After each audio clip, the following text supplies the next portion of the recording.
आवासको पर्याप्ति गराउनै पर्ने यति जग्गा जमिन छैन हैन अब चेपाङ जाति भनेको तपाईको एकदमै अल्पसंख्यक रूपमा रहेका जनजातिलाई यस्तो चेपाङको यो नगरविसमा चाहिँ चेपमा चाहिँ चेपिएर बस्नुपर्ने भएको छ एउटा चेपाङ परिवार हामीले चाहिँ भिडियोमा गरिरहेका छौँ अनि यो चाहिँ राज्यले भूमिहीन मान्छेहरूलाई चाहिँ जति पनि जनता हुनुहुन्छ उहाँहरूलाई चाहिँ जग्गा दिलाउनु पर्ने हैन त्यो आफ्नो यो संविधानको धारा सूचीमा रहेको कुरा पनि पर्याप्ति गर्न नसकेको अवस्था यहाँ चाहिँ देखिएको छ र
अब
राज्यले तपाईँको चेपाङलाई आवासको लागि भनेर छुट्टै बजेट छुट्याएको छ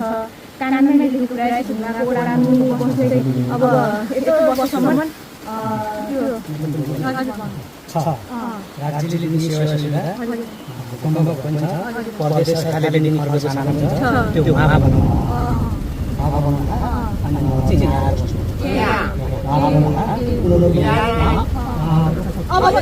उहाँ भने तीन पुस्ता उहाँ बाजे हुनुभयो उहाँ छोरा हुनुभयो उहाँ पनि एउटै छोरा उहाँ पनि एउटै छोरा बुहारी दिनुहुन्थ्यो उहाँ चाहिँ बुहारी र छोरो नाति बस्नुभयो अनि त्यहाँबाट उहाँ यहाँ बस्नुभयो बाजे भएर यो यहाँ चाहिँ यो जग्गा चाहिँ करिब 50-60 किलोमिटर छ उहाँलाई अमरी अमरवासी थियो उहाँले चाहिँ उहाँहरूको उता खर्च गर्छ हैन यो डाँडा पारी खर्च गर्छ तर यता आइसकेपछि नि उहाँहरु चाहिँ मुनि बस्ने राम्रो भएन हैन यसको लागि अब बजेट अब हाम्रो प्रदेश सरकार देखिएर केन्द्रीय सरकार प्लस चाहिँ अब संयुक्त भइहाल्यो हैन समाज सबैजना सम्मेलन गरेर उहाँले अब उहाँ बस्न मान्नु भने उहाँले यही बस्नु छ के उहाँले यही बारी भयो हैन यही बस्नु मन भयो यही चाहिँ हामी सबैजना मिलेर हामी तिनले सरकार मिलेर उहाँलाई एउटा प्रोजेक्ट बनाउनु पर्छ ल बुवा है हाम्रो त अब बोरा आएको छ